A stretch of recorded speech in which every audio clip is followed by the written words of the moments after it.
Hey everyone, Justin here from the Bill Coors Wellness Center, coming back at you today with another workout of the day.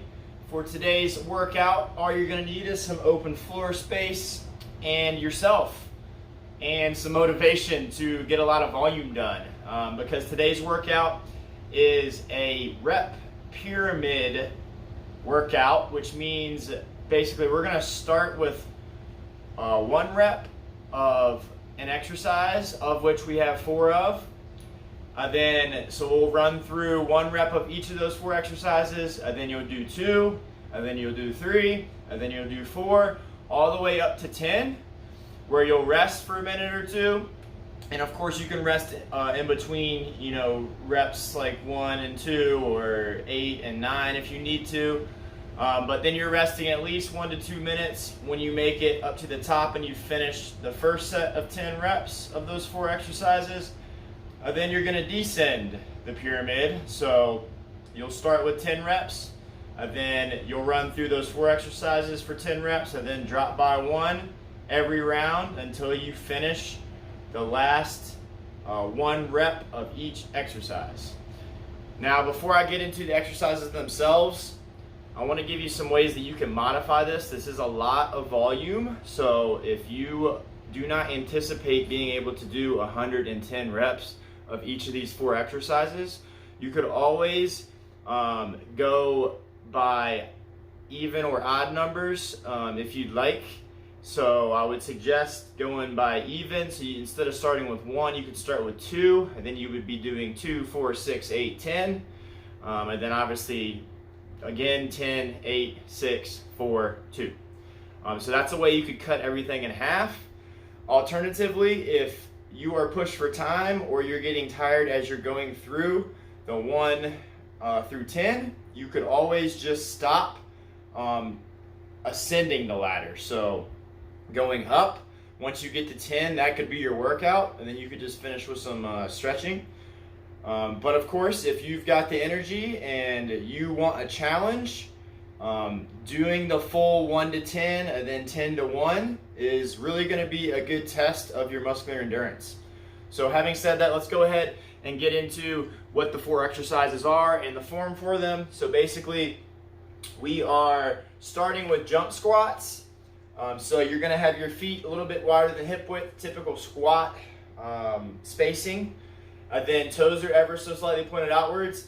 I'm going to squat down. I don't need to do a full squat for a jump squat. I could do like a quarter, and then I'm just jumping up and making sure that I'm cushioning with my knees and hips when I land.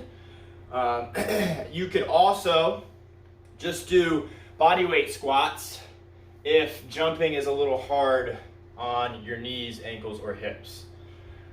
Once you finish the jump squats, you're going to move to the floor where you're doing a tricep push-up. This is basically just a close grip push-up. So I'm going to have my hands somewhere inside of shoulder width. They don't need to be diamond, but they should definitely be closer than your normal push-up width. Again, I am trying to keep my elbows tight to my body when I go down, and I'm squeezing my glutes and keeping my core as tight as I can. If you need to modify this, of course, you can go to your knees. Again, squeeze the glutes, keep the core tight as you keep the elbows close to your body. Inhale on the way down, exhale as you push. Then your third exercise is going to be standing once again. You are going to do a single leg RDL. So that's going to be a soft front knee. I'm going to try to float the leg behind me, arms out for balance. And then I'm going to come up and drive my knee up. The reason we're going for the knee drive in addition to this RDL is because I really want you guys to focus on squeezing that glute of the stance leg. Really finish out each and every rep that you're doing. If you need to, use something like I've got here, a chair, a wall, to help you keep your balance. If you want more of a challenge, of course, break off away from everything, and then work on that balance as you're going down and coming up.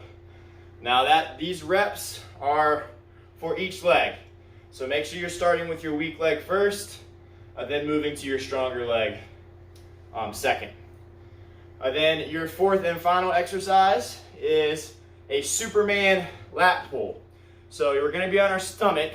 Remember, a Superman is here, where I'm extending through my hips and my shoulders and elbows.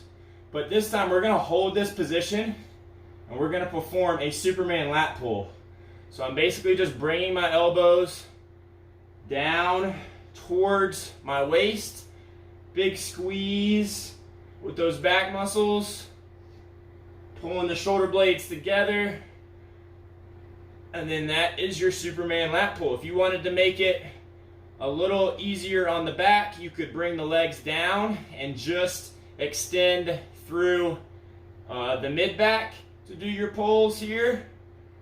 Or you can definitely throw in the hips as well to make it a little more challenging.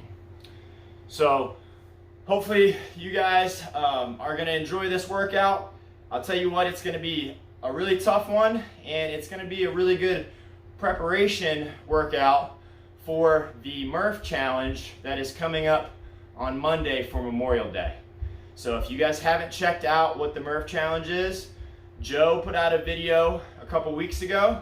You can go back to our list of videos on the YouTube channel and find that video, and that'll tell you exactly what you need to know about the workout for Monday. So give this a shot, modify it as needed, and let us know how it goes. Thanks, have a good one.